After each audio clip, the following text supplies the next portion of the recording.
Good afternoon, everyone. Welcome to episode 12 of Mirror Moments. Today, we're going to be talking about the culture of content that converts and how that relates to the future of digital marketing. We have a desire to make marketing more human again. And while we have technologies like AI and, of course, data-driven marketing continues to be critical, at the center of it all, we want to focus on people. So today I have some amazing digital marketing experts and digital media experts who are going to talk to you a little bit about what is working right now. We want to break through the noise and join the conversations of diverse audiences with authenticity and respect and love at the forefront. So let's introduce our panelists. Come on in. They're coming in now. So we'll start with Yuji Uguomo. He is the creative strategy lead at TikTok. Driven by the role culture plays in an ever-evolving marketing world, Yuji has centered his career as both a creative and marketer around strategy and storytelling for brands who are looking to engage consumer audiences at nuanced, immersive, and disruptive levels. Currently, Yuji serves as the lead creative for TikTok's Creative Lab, and he'll, I'm sure, tell us a little bit more about what that entails. We also have Janet Wang with us today. She is the co-founder and co-host of Asian Boss Girl, one of our favorite partners at Mirror Digital. Janet started this, was originally a podcast, which has turned really into a media company. She is a Chinese American SoCal native who has spent time in San Fran, New York, Miami, and Kenya before settling back home in LA. Before she became a media personality, she worked as a UX designer in tech. So she'll have that perspective to share with us as well. And then last but not least, we have Luke Lawal Jr., who is also a key partner at Mirror Digital, who we love to work with.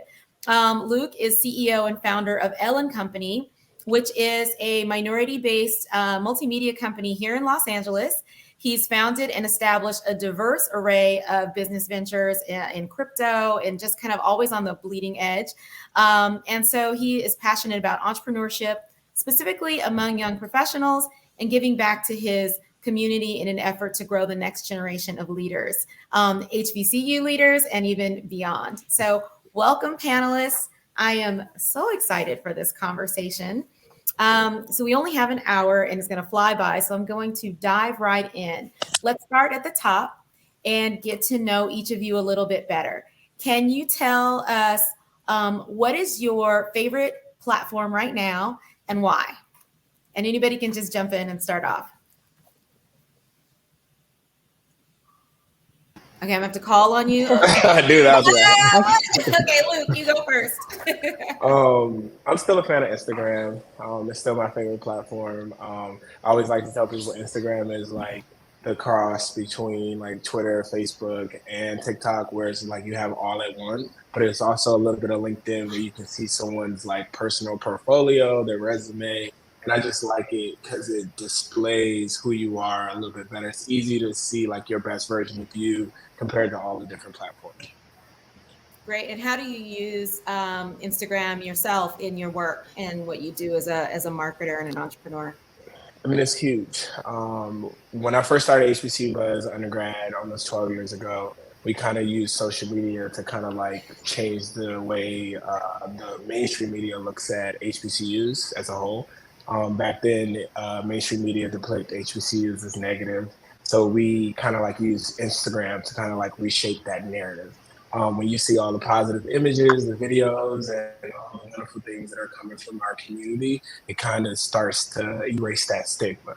I meet people all the time that like, oh, I started following HBC Buzz on Instagram 8 or 9 years ago, and I graduated from Howard, and now I have a law degree or whatever the case may be. And if it wasn't for your page, I wouldn't even have, thought about HBCUs. But for the most part, it's just about diving directly into the minds of our customers and making sure that those positive images are there. Mm-hmm. Yeah, and just for those of you who don't know all the fabulousness of Luke, he is the founder of HBCU Buzz, which is one of the primary media platforms reaching the HBCU community, celebrating the HBCU community, and we love working with you. So why don't we kick it over to Yuji and hear a little bit about the platform that you like to use most right now and why? I was definitely, as the guy that's working at a platform, I wasn't going to be the one to answer that question first. But um, of course, you know what? I'll be honest. I'm not the platform that I work at. TikTok is not my number one platform of choice. I'm not going to say another name of the one, but I'm just going to say that as the answer. But Okay. no, and it's mostly because I it's still a new platform. I'm not necessarily what externally might be thought of as the core target audience or the first initial user of it. However, it's become definitely one of my personal platform of choice in the different life cycle stages that I've gone through. I just became a father last year, and something that I spend like more than the majority of my day talking to brands and clients and agencies of how to like adopt the platform and how to come onto the platform, and a lot of the best practices of the platform and the best uses of the platform. And so being kind of like the expert of it, it was interesting to see how I've adopted TikTok a lot more. So I do say that like it's not my guiltily not my wake up first open my phone to, but it's definitely the platform that I use the most, and that's not just like Mhm. shameless self promotion of it. When Uh-huh. I'm going on trips or traveling. When I was, our daughter just started walking a couple months ago, and like, or just started crawling a couple months ago. Excuse me, she's not walking yet, but just started crawling a couple months ago. And so there was a period where I was like, I need to find out better ways to crawl hacks. And I was like, I'm gonna go to TikTok and look at crawl hacks. And I think those things have been like really a lot of cliche, because I spend a lot of my day talking about, yeah, use TikTok for this or search this and this contextual context and contextual search and everything else. And I was like, let me actually like use this for something that I need right now. And that's when like it really opened up to me, So I think that's probably the best, not shameless self promotion, but best way I could say it. It's like TikTok for grown folks. We're going to come back to that because I want to hear more. Mhm. All right, Janet, I've please. actually, thanks, Sheila. I've actually heard people refer to TikTok as like a replacement for Google sometimes. They'll say, like, I'll look it up on TikTok versus Google. So definitely very interesting to see how useful it's becoming as a source of information. But for myself, as Sheila shared, I started a podcast with two of my very good friends in 2017 called Asian Boss Girl. And at the time, podcasting was still a fairly it's still a pretty young and nascent space. And back then, there were not very many Asian American shows. So we found ourselves in a really interesting, like the right time, right place. And our content was focused on just kind of talking about the everyday life circumstances of someone who's working 9 to 5, Asian American, everything from culture to career to dating. And we seem to, really strike a chord with people on that platform. And to this day, I still find, even with all of the different platforms available, I really love podcasting because it allows for this like more intimate and deep conversation. That's kind of a nice balance to a lot of these kind of more quick, types of content that we're all used to seeing nowadays. However, a very quick second platform for myself and also for our team in general is Instagram. We really use Instagram as a way to connect with our community when we were growing our podcast, because as amazing as podcasting is, it's still generally a one-way conversation. And Instagram was a place that we found where we were able to really speak with people, show them the behind the scenes, and really connect. So for us, those are two really, really powerful platforms that we use right now. And we are soon going to be diving into more video and TikTok as well. So love to see how using all of them can play together. Fantastic. And we love pairing podcasts with Instagram or Facebook. It really unlocks the power of the podcast by giving you more measurability and a way to start a conversation. So I think that's an awesome 1-2 punch to help our marketers get their messages across and really help drive new content and new formats. So we're talking about platforms. I would love to hear about who you guys see is on the rise. So who's on the come up, who's like really tapping into trends and culture, and kind of seen as a hot new thing. And this can be some of the platforms that are not as popular, as well known, if they're any of the kind of other platforms that you guys dabble into. I mean, I would just say that, I've started to take a new likeness to Twitter. Even in recent, like, news or, all the different stereotypes that's out there with Twitter. Like, I think starting to consume news differently on Twitter has been dope. Just being able to hear people's like full thoughts on a subject. Right now, we're talking about what's going on at Bethune-Cookman. One of the coaches left the university, and there's been a lot of marches and the students kind of protesting to get him to come back and some of the things that are going on campus. And when I try to find out what's going on campus, because I'm here in Cali and we have our influences on the ground, but I looked at Twitter and I start to see like emotionally what people are actually saying, their thoughts on the subject. It's just the conversations are just better there. So like I think in the recent news of what's going on with Twitter, I think with all the like convoluting of like news and media, like, being able to like really share your thoughts and stories, I think Twitter is going to start to increase. And I even seen Elon tweet that Twitter is now the most downloaded app on the App Store or something like that when it comes to social media. So I think that's interesting. Wow, that is interesting. I mean, you definitely get the raw, real deal when people are expressing themselves on Twitter for sure. Does anyone else want to jump in and add more there? Yeah, I would say that Be Real is one platform that I've been hearing more and more about. Especially our listenership ranges quite wide in terms of age, but I think in the like younger sector, they're really drawn to this sense of authentic and vulnerable and raw content, which is why a lot of people will listen to us on podcasting. So I think Be Real is an interesting platform that's really tapping into that trend of being natural and raw. That's awesome.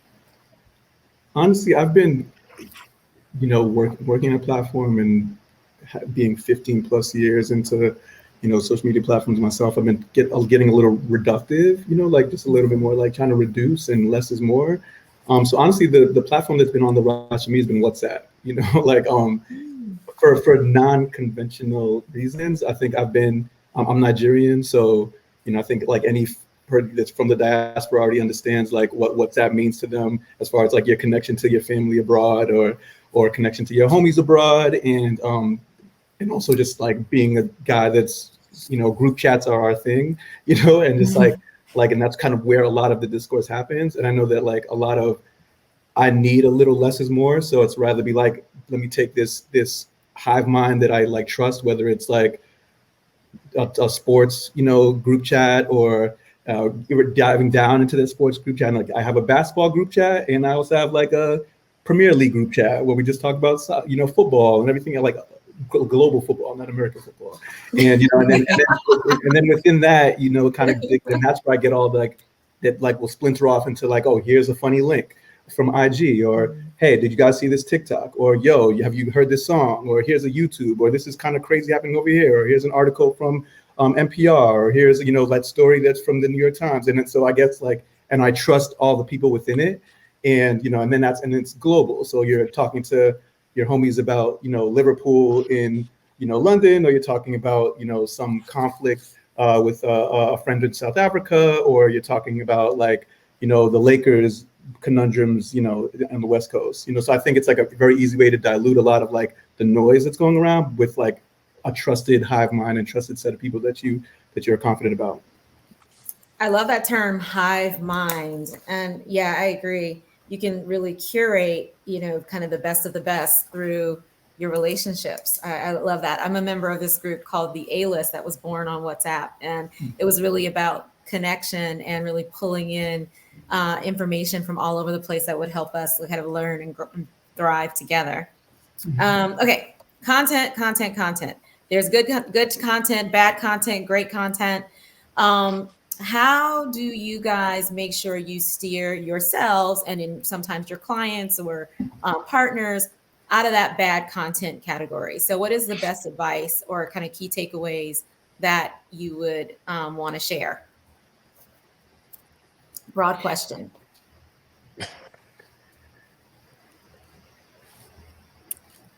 All right, I'm going I'm to call like, I'm going to start with Janet this time. How do you stay Sure. out of the bad podcast zone? Yeah.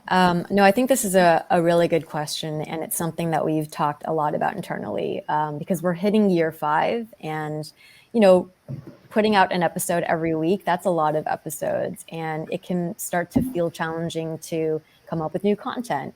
But we always use our gauge of like, is it something that we can individually speak to? And if it's not a topic or something that maybe our listeners want us to cover, we'll make sure to invite a guest on who can speak authentically to it.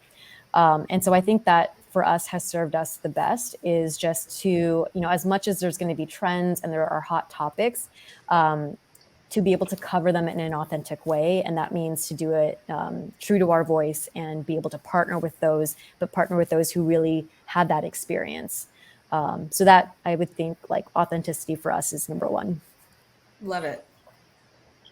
yeah, I mean, Good content, got to be authentic. What else?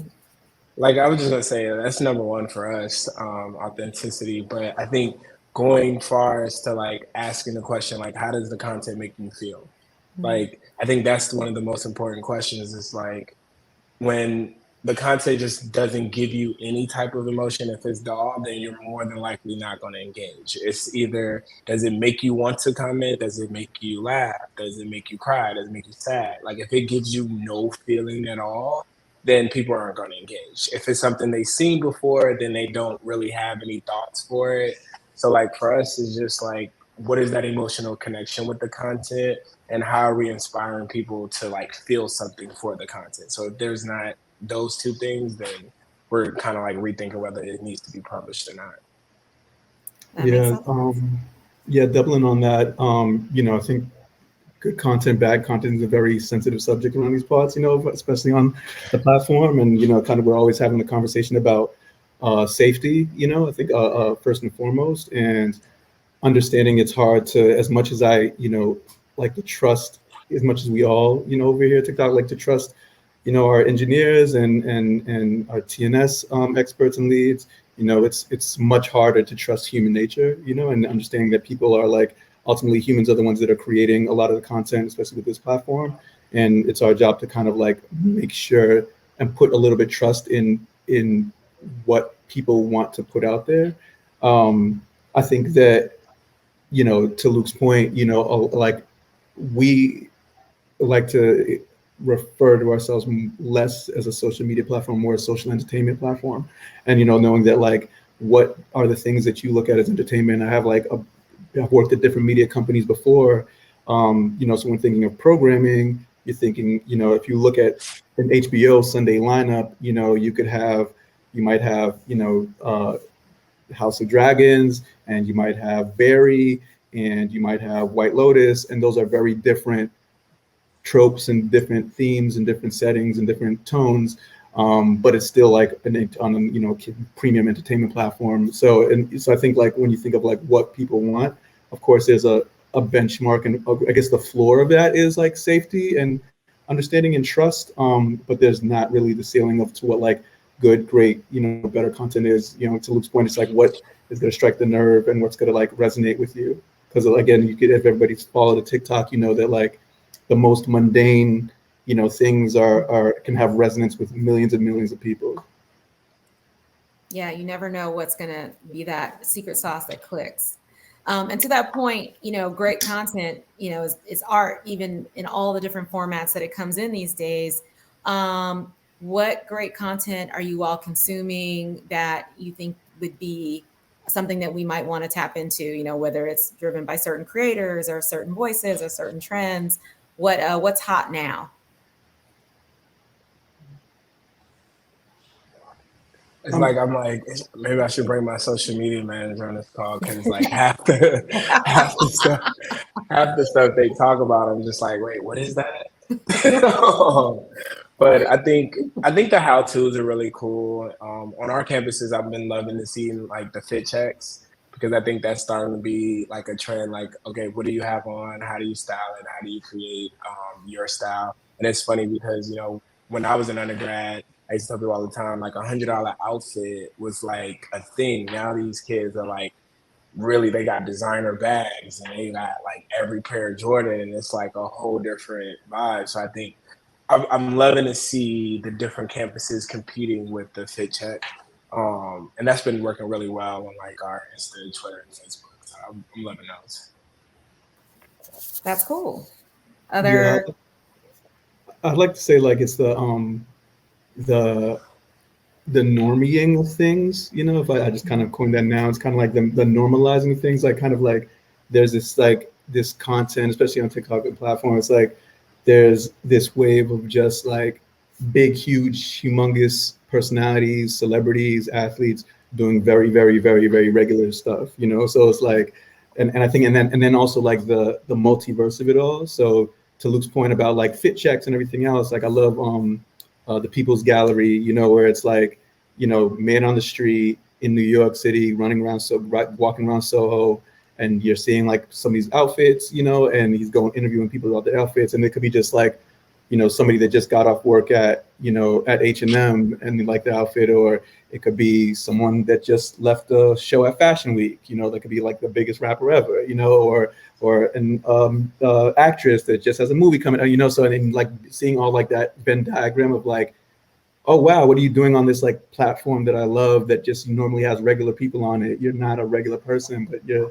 and I think that like normalizing of things, or seeing like, you know, Lizzo, you know, eating, you know, trying some food hack, or, you know, or somebody like trying, or like your biggest athlete trying to his hand at a new recipe in the kitchen. You know, I think there's kind of like that confluence of things where it's like, oh, they're regular just like us, is what I think like has a lot of resonance, and it's going to be, you're going to see a lot more of it. mm-hmm, mm-hmm. Going back to what Janet was saying about be real and people wanting to see more of that real life stuff. Janet, do you have something that you want to chime in on that front? Yeah, I think for podcasting, it's crazy because there's so many genres, and I feel like the industry is kind of exploding. You see that like there's a lot of scripted content that's starting to get really big, but I think in the niche that we play in, which is kind of like the indie podcast space, or more of like the created, like not a production company that's doing it, and just kind of like individuals podcasting. I think there's a trend of a type of content that is kind of influenced by like YouTube vlogging. I've noticed that some of it is just like YouTubers themselves who have an audience will start taking the audio from their vlogs and uploading it onto the podcasting platform. And I think then that influences a bit of the type of content that people resonate with. So even some shows where they will have, you know, in the beginning, they'll bring on people that they interview, but there will be some episodes where it's almost just like a monologue format, like a diary entry. So that's been in kind of an interesting format that I've seen. I want to add one more. One of the things that, and it's funny because I was just talking about this today. I want to start publishing more on LinkedIn. I think the rise of like the LinkedIn creators is like so dope, and like I remember people used to talk about all those facts about like how like LinkedIn is older than like Facebook, and how like now people are going in there for like real, true, engaging content, and it's more like organic, where people are like promoting like their work, and like they're actually being able to see your portfolio of like, oh, I worked on this project, and like the ability to like say how you contributed to like a project or a campaign on LinkedIn is phenomenal. Yeah, Like it's a great everyone's showing like their career progression, and I think that's real dope. That is dope. So let's talk about, you know, Mirror Digital. We work with Fortune 500 brands that want to connect with multicultural and diverse audiences. So Asian American, African American, Latinx, LGBTQ. And so those brand partners are central in a lot of things that we want to do. So I want to talk a little bit about brand and creator relationships and what you guys are seeing happening at the forefront. So over the past several years, we've seen brands adopt 360 digital programming that includes in-house content, creator content, publisher content. What are some of the most notable changes or some of the trends on the horizon that you've seen be really impactful for brands?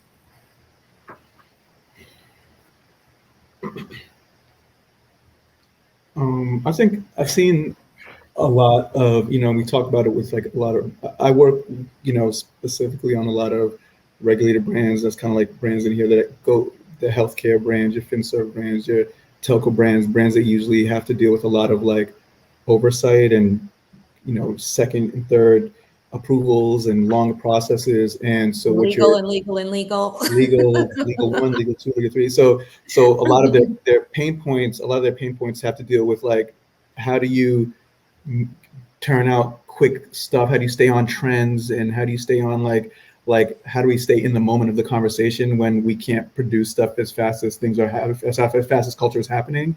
And so you're seeing that, and those are like a lot of the legacy brands, a lot of the older brands, a lot of the bigger established ones that have like large legal teams that get paid very well to make processes as long as they can. And what you're seeing is they're getting beat out by a lot of the smaller growth platforms that are a little bit more nimble, they're a little newer, and that are like they're basically starting within this kind of culture at speed, and they're kind of almost reverse engineering their legal teams and their approval processes, because they're like going through the exercise of like, okay, what is the playhouse that we can legally play in, and just let us know what type of stuff can be approved. So then in the moment that it happens, they'll be able to act on it without like, hey, we've never seen this before, and now we got to go and check with the team if we can be able to do this. So I think what you're going to see a lot more is that the back end of companies and the legal and the approval and like how brands are able to churn down those processes are going to become a lot more nimble, because they have to, and those teams are going to kind of resonate that, and that unlearning and relearning is going to happen. I want to just follow up because I think this is a really important point. Now, are you saying that this is process improvement kind of on the back end so that things can be moved through legal and other approval process more quickly? Or are you saying that they're kind of templatizing the content on the front end so that you can kind of pull something off the shelf and know that it's going to work based on, you know, kind of what's happening in the moment? Like, how are they actually getting that done? Yeah, a little bit of both. I think, you know, as we kind of talk, like trying not to like jump on around a lot of topics, because I hope we get there, but, you know, like talking about how creators and creative agencies are brought a little bit more into that process, and not just seen as like, you know, production partners only. And like, you know, a lot of times on our end, we get, you know, our team of consultants will get brought in after and already has its campaign and has its copy points and everything else. And like, hey, okay, so because TikTok's just a part of our marketing matrix, our marketing mix, you know, we did this on TV, and we did this, and here's our digital play, and we did this on another platform, and hey, just like cut it to a 9:16 and throw it on TikTok, and it doesn't work like that. I mean, I think like brands understand that that's just not how the user experience is gonna, you know, absorb it. And so I think that they're starting to see, oh, well, we kind of need to like put this part of like the brainstorming and troubleshooting process a little bit earlier down the line, and like way early, you know. So, you know, I think that's like one thing that they're learning, and it's not easy, because I think, you know, there's some brands that are 100, 200-year-old brands that have like been doing things one way, and it's going to, and they're seeing the response of like, you know, these large category small brands, like let's say a Ryanair, you know, which is like, this is airline industry, this is heavy regulated, a lot of rules and stuff, but they're like kind of breaking the rules up in that specific space, and they're saying, okay, well, they're doing it, so how can maybe we don't have to be a little bit of tight about it. Yeah. Okay. We got to bookmark that at 28 minutes and 45 seconds because that was the truth. So highlight that. It's like a golden nugget. So important as we think about navigating these platforms effectively. I'd love to hear more examples. Luke or Janet? I mean, I think even in the HPC space, you have all these brands that are interested in like creating like a direct connection with the HBCU culture. And I think because of all the recent news that's been spiraling within the space, I think brands are like, okay, we're interested in the HBCU space, but how do I show up organically and authentically? I think you have a lot of like, what's the word, like bandwagon campaigns, I would say. I was like, can I say that? Is that okay?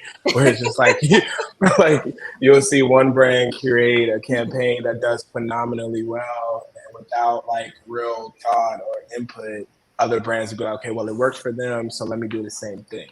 And then it becomes like unauthentic. And then we have the whole like the area where brands are taking the strategy of like, okay, how do we in order to show up organically, let me hire someone from that space. Let me just bring in someone that knows what they're talking about, that knows what they're doing, but it doesn't necessarily trend well just because whoever they hire might be from one part of the community, and then they forget that HBCUs are diverse as a whole. That, you know, the kids that went to A&T are not the kids that went to Howard. Same thing for FAM or whatever the case may be. Not at all. Not even close. So it's just like, I think, like, to his point, I think there's going to be a lot of trial and error in 2023, and I think it's to me it's all beautiful because I love to see brands try to work in the space. So I'm always a fan, no matter how unauthentic it looks or whatever the case may be, as long as they're providing opportunities and, you know, showcasing what all the wonderful things that are happening on in our community. I'm there for it. But I think there's going to be a lot of trial and error with a lot of brands on how to show up authentically in the space. Yeah. I mean, it's like, it's a new muscle that people have to learn how to use, and talking to communities like this and folks like you, folks like us, help them do that. But I want to also, again, no bandwagoning campaigns. Like, let's highlight those things. We want to make sure that each brand tells their own story through a different lens. Janet, anything to add here?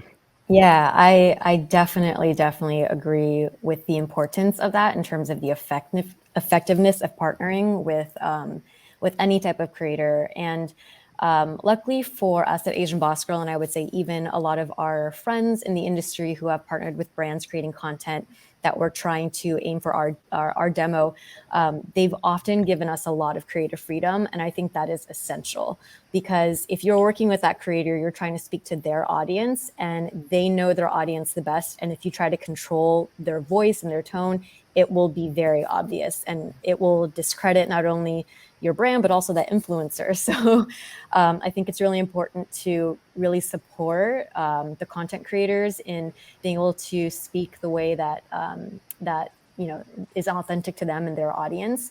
And secondly to that, I think not only just doing one-off campaigns, but what we have found to be the most effective is to do repeated partnerships, because then when you really truly create kind of this partnership, it's a lot more influential. So at Asian Boss Girl, as much as we can, we try to find, you know, longtime brands and work with them as longtime partners and do multiple campaigns, and each time telling their story in a different way that's authentic to us and our audience. That sounds great.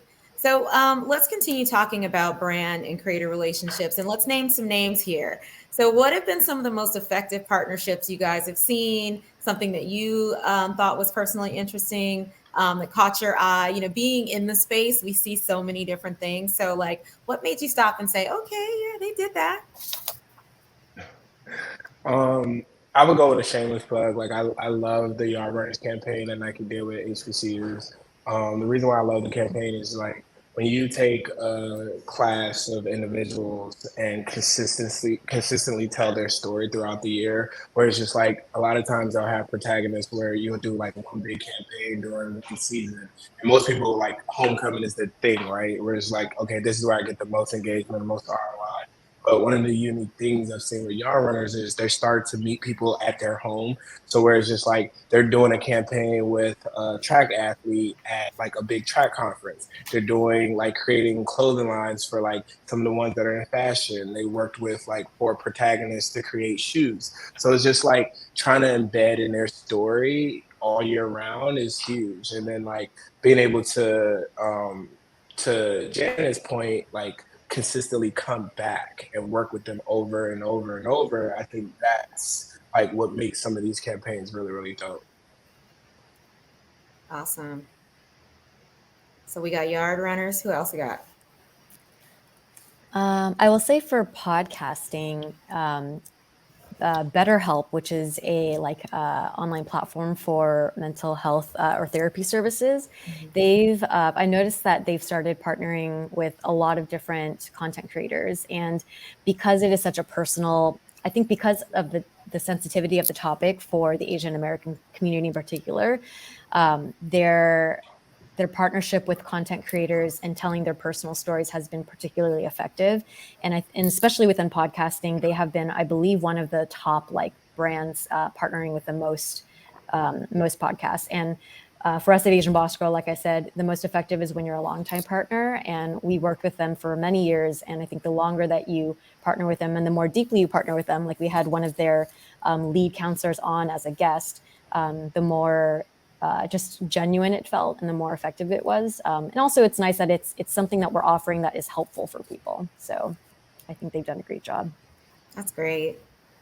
I'll give a couple brief ones, but I want to second what Luke said about yard runners, and kind of like, I went to Howard, and I think it's kind of to his previous point about how no one HBCU is the same. I think that's kind of been a general thing, and especially coming from Howard, it's always like it was a time period where we would like really hot, like the brand was really strong, and like so every campaign was either Howard or Morris Spellman or and just kind of like white label, wash, rinse, repeat, and it was, but I think with Yard Runners and then coupling that with Polo Ralph Lauren did a recent campaign with Morris Spellman, and kind of juxtaposing those was amazing to see, because you saw like Ralph Lauren has a very classic, like two apparel companies with Nike and Ralph Lauren, two different types of ethoses, two different types of like aesthetics, and you saw how those kind of came clear and almost kind of lined up and matched with, the campaign that was done at the AUC and the campaign that was done with Yard Runners, specifically at Howard, with the Jordan like long-term partnership and everything else, but at large, and seeing how like the brand kind of did their own thing, but also met the both of those like campuses and school like ecosystems where they were at in their own unique way. And again, to also underline that it was started by like people that went to HBCUs that were working in this company. So you had like, you could speak the language a little bit better. Something a little bit larger than that is like on the like very, very long-term ethos thing is Patagonia. I think I love there's no real campaign I could point at, but I just, because there is no campaign. It's just like their commitment to sustainability, their commitments to just being good people, and being good brand is kind of, that is the campaign. And I think more brands you're going to see that are just like really, as brands start to kind of create their social avatar and social personalities, where as we all see that there's people that your IG is and like you don't meet people in real life, so like whatever you do on social is kind of what the world is going to accept you as. And as you're seeing more brands having to like take on these like social identities, it's great to see that like I know what to expect from a brand like Patagonia, and so their voice can like translate across a lot of different platforms and mediums, but like I just know what they're about, and I know they really talk the talk and walk the walk. That's great. Thank you all for those fantastic examples. It's always great to have those case studies so that our partners can see, what is working and what is resonating. Now, brands are moving from this one size broadcast advertising fits all to a more bespoke approach, which really lends itself to digital. So I wanted to just tap into your thoughts on what are some of the most effective forms of branded creator and publisher content that you've seen within the multicultural space that uses that kind of one-on-one approach. Mm-hmm.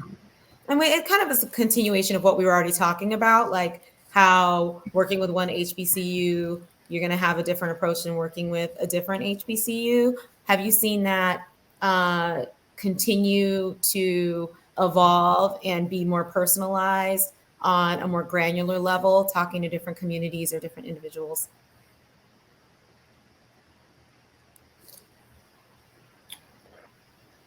I mean, personally, I haven't seen it in a while. I would just say, like, I think people are starting to be more like, when we want to talk about like gender, maybe I think people like starting to market different campaigns, like saying, okay, how can I focus on more women? Like, I think like when you think of like women in sports, I'll give that an example. I think in the past 2 years, I've been more educated on like all the top tier women athletes compared to the years before. So like, and I think that's in addition to like all the wonderful things that Nike's doing, or like just trying to find like the little guy. I've seen all those campaigns start to become more relevant. other than that, I haven't been seeing as much like when it comes to like some of these local communities and how diverse they are, other than the ones we named. Any other thoughts on that? Well, I think creator partnerships, and I'll, if it looked like you're about to say something, Janet, but I think creator partnerships are a really effective way that people look to do this. So tapping into someone from a very specific community and understanding the nuances. So that's kind of one approach. Janet, you were going to say something? Yeah, I think just kind of along that same line, I was thinking of more examples because the one I gave of BetterHelp is one I think where that's exactly what they do. Their campaigns are essentially just, it's like one person talking directly to their audience. And I can think of another pretty large campaign we did last year was with Old Navy, and a similar line of, it involved us as a group, but also as individuals, along with a couple of other individual creators. And, we worked with them and collaborated on some social posts, on a campaign that was about kind of storytelling an item that reflected our culture. And I think the fact that they interviewed each of us individually and highlighted our stories was one way that, they were very accustomed to not only our culture, but us as individual personalities with different audiences. Mm-hmm. And now, just to talk a little bit more about that, because I think you guys are so great as a trio and really wonderful individually as well. Having had a chance to tap into working with you all individually, are you all Chinese American, or do you come from different countries? Yes, yeah, we are all Chinese American, although we have there's a bit of separation of Taiwan versus China, but generally speaking, yes, we're coming from that demographic. Okay, I just was curious about that. And then, so when brands are working with you all individually, is it more about your different lived experience in terms of professional or kind of where you are in different life stages, or what are they leaning into? Yeah. What's differentiating you? That's a great question. I think one of the points that we were trying to really showcase with our content was that, on the surface, on paper, we might all seem very similar. But if you listen to our stories and you look at our behind the scenes and you see our personalities, we all are incredibly different with very different interests. Even of similar age, but just very different stages in life. We have Helen, who just had a baby. She bought a home. She's married. She's kind of talking about new motherhood. I am, on the older side, and just started dating someone more seriously. I talked about freezing my eggs. I'm also more interested in kind of like wellness content and coming from like an Eastern perspective more than kind of the Western ideas of wellness. And Mel, who is the youngest and is really interested in like K-pop culture, spent a lot of her time growing up in Taiwan as well as the US. So she brings a lot of these kind of like international interests. So in that way, even though on paper we're all very similar, our interests and our, how we were raised and developed are really different. I think when brands come to us individually, it's usually an attraction to one of those like personality components. Great. And we always remind our clients there's diversity within diversity. Exactly. So as you get to that, moving beyond that one size fits all, understanding those nuances are really important and really help you do something that's successful and special. Okay. Large followings for our creators are great, but engagement is really where it's at. So let's talk about engagement. How are you seeing hyper-targeted influencers find their mark in the creator space, and how are people driving engagement in new ways? I think what we're finding is that, or what we try to like at least educate brands on and lean brands on, is just for of course the better not bigger partnerships, where we see, like, especially on the brand, there's so many different communities and so many different to Janet's point, there's so many different like nuances within these communities, and what we try to lean brands is like you're going to find a lot more resonance the deeper you dig into that.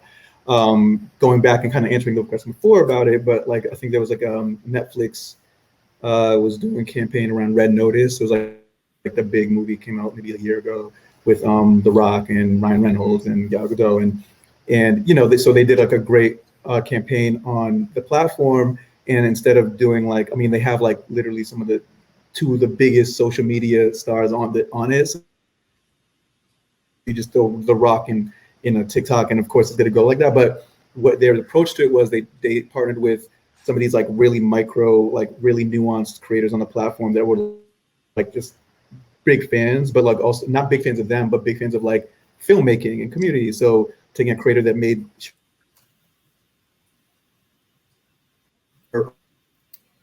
Yuji, she made we're like losing kind of these Yuji. low budget treasure of the Red Notice trailer. I think Yuji, we're losing you a little bit. So I'm just sending Yuji a note that he's cutting out, and hopefully we get him back, because we were in the middle of some golden nuggets right there. Okay, so let's keep going and talking about engagement. If Janet or Luke, you guys want to jump in? Yeah, I can say for us, in terms of our personal experience of how we developed and grew our audience, it kind of goes back to the same thing that I've said for a lot of the other points, which was just creating or sharing very personal information, or stories or anecdotes. Because the more personal you are and the more vulnerable you are, we generally find that people, like, if they connect with you and they connect with you on something very vulnerable, there is an automatic intimate like bond that you're forming there. And so not only being more personal, but I think the more specific you are, the more niche it is, and the more that someone connects with you on that, and the less other people that they can connect with on that, the more special that bond is. So I think for us, we've always tried to lean into the parts of our experiences or our stories that are a bit unique, or that may be generally considered taboo, but we can speak to it knowing that others experience it as well. I think the other thing that's really beneficial is, especially if you're starting to try to like expand your audience, to really find those brands or creators that have an audience that within their audience, that there are some people that would really connect with the values that you represent, and to be able to do like partnerships with them. So I think those are two things that have really proved to be effective for us. So real stories and brand alignment in terms of the partners that you choose. That sounds great. Now, Yuji, you were in the middle of just dropping all the jewels and then you cut out on us. So do you want to finish telling us about driving engagement? Yeah, I do. I was in my bag too. I was down the road there. We know your I arms was in away. my bag. My We're like, hands were oh, moving. we're like, oh My wait, Insta going, you know what I mean? But, no, basically, long story short, is just like getting into fandom. You know, the creators that they used were like, one was an animation creator, one was like a low budget like self shooting creator, and they kind of made the like three different versions of a Red Notice trailer, and it not only was like a great, very native translation of the campaign, but also their own fans and followers are able to like look at it and be like, oh, you made it. Like, this is it. I'm from the like a 90s kid that like grew up where like if you're a hip hop artist that work with a brand, you were a sellout, and no, that's it. But like now we're like, that is like kind of the guardrails and the gatekeeping, and that's like kind of like a sign of that. I think he was going to say that was a Not sign again. of having That made you it. kind of, your platform has been noticed and shine, and then I was about to say, don't do it again. Oh, it's definitely doing it. Yeah, What I was we going to say is got I, it I, though. We I want got to it. Go ahead, Luke. I was just going to say, I want to retweet what he was saying. Like, I love when brands like put people on when they partner with them for their campaign. So like, I love when like films or like different protagonists will partner with like local communities, like HBCU students, to produce something to promote their film. So it's just like, I remember when we did something with like Without Remorse, and like students got to interview Michael B. Jordan. Like, that was like one of the things where like students would never get a chance to like use their talents to kind of like interview someone like Michael Jordan, but I mean Michael B. Jordan, yeah, Michael B. Jordan. Yeah. So like, I think it's dope when you're able to kind of like take someone from some of these like lower economic statuses and like put them in a position to like really showcase their skills. And even if it's not traditional, where it's just like we're not just directly promoting on the campus, but you're giving out opportunities. So whether that's like bringing them to like a screening or a film or the premiere and getting them experiences that they wouldn't necessarily like have without them is dope. So like I definitely agree with the partnerships where they like kind of like partnering and students who are protagonists to like showcase their skills. That's great. Yes, I love that too. When you see brands put people on, that is always a wonderful thing. So, okay, so we are almost out of time. So I want to get this last point in. Looking towards the future, what do we see as the future of brands and content as advertising options just continue to grow and hyper targeting flourishes? We can't help but wonder if one-to-one marketing will win. So, Spotify initially was created to help folks find new music and really do their own thing, find their own swim lane. But ultimately, the whole platform succumbs to the algorithm and we get the same things over and over again. So, there's this tension between letting you do you and letting the machines decide what we're going to do. So what do we think the future is?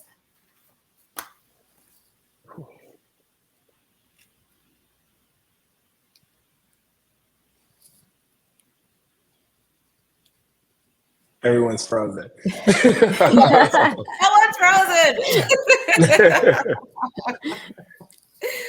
Any thoughts? Do you think that the algorithms are going to always tell us what we need to be watching and reading and checking out?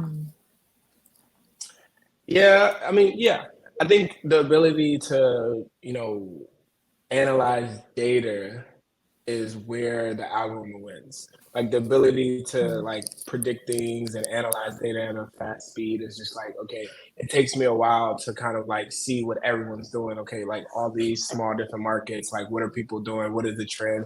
Where do we see things uproaring? But like the ability to analyze that data, and I'm talking about largest amount of data, I think we'll always be able to predict where, the trend is going to be. Like that's just a wonderful tool in my opinion. Janet, what do you think? Yeah. Data, thumbs up, thumbs down. I think it's definitely when used properly, it's great. I think the danger though is that if we become super reliant on it and believe it to be truth 100% of the time. A simple example is for our podcast, we track downloads and we look at what type of content tends to get more downloads, what type of content is getting less. And even though, it shows kind of like when we talk about our dating lives and things like that, higher downloads. But then when we have, very substantial guests on, sometimes it doesn't get as much listens, but we know that it's critical for our brand to have both of those. And so if we were only looking at data, we might only talk about our dating lives and things like that, but that wouldn't help us sustain a brand. So I think it's kind of knowing when to use the data and helping it guide you make decisions. But in the end, there's going to be some decisions that only kind of you can make that might contradict the data. I love that. And I 1,000% agree with that.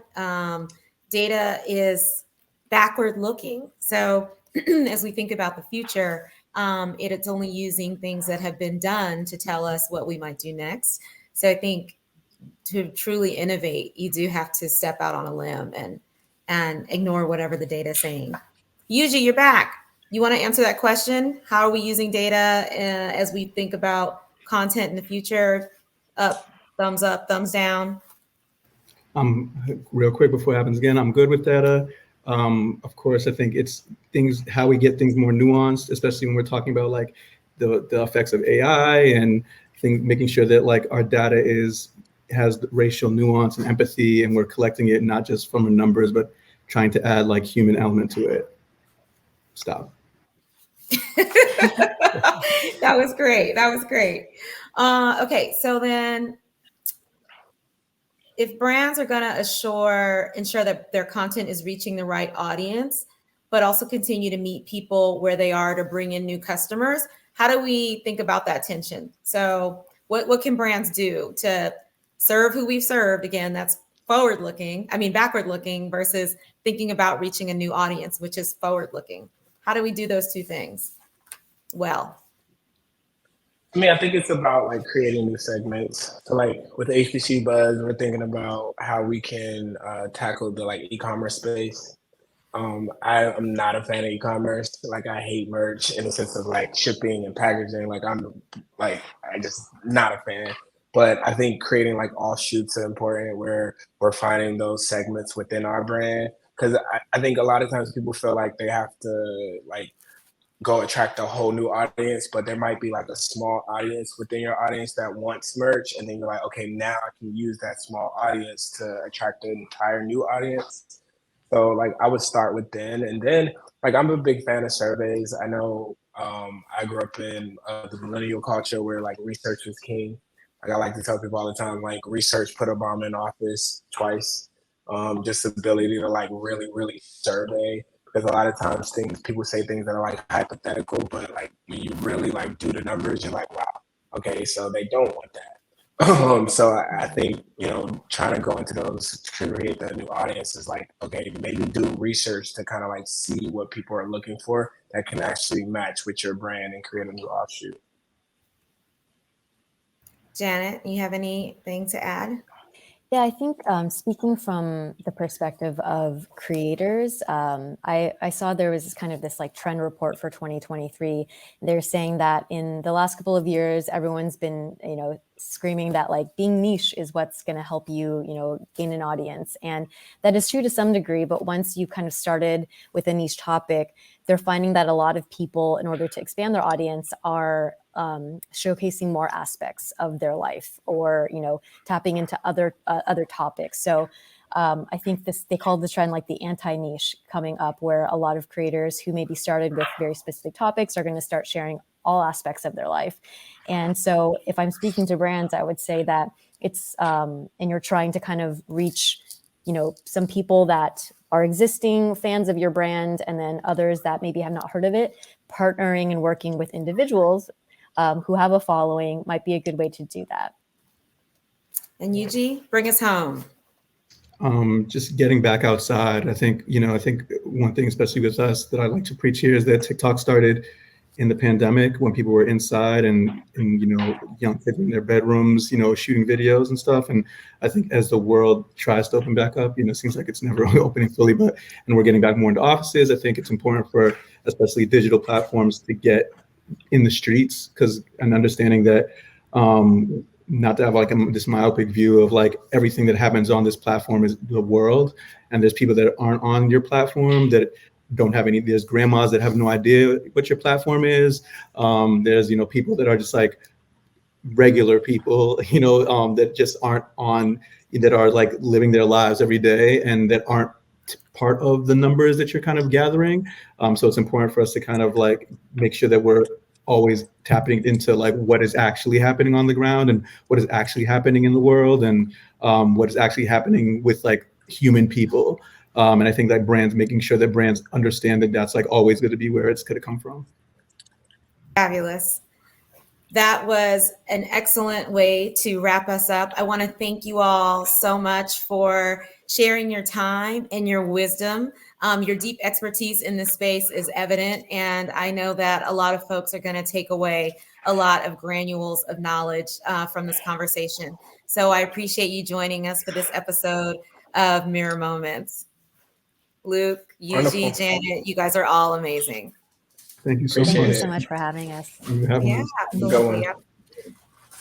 Thank you for joining us for another episode of Mirror Moments. Again, I'm Sheila Marmon, the founder and CEO of Mirror Digital, and we are so happy to have you today to learn a little bit more about the culture of content that converts and the future of digital marketing. I want to thank our amazing panelists once again, Yuji Uguomo, Janet Wang, and Luke Lawal. We look forward to seeing you at our next episode of Mirror Moments. And we have a whole library of great episodes for you to dig into to hear more about the work that we do at Mirror Digital and the wonderful brands and partners that we have the opportunity to work with. Have a great day, everyone. Bye now.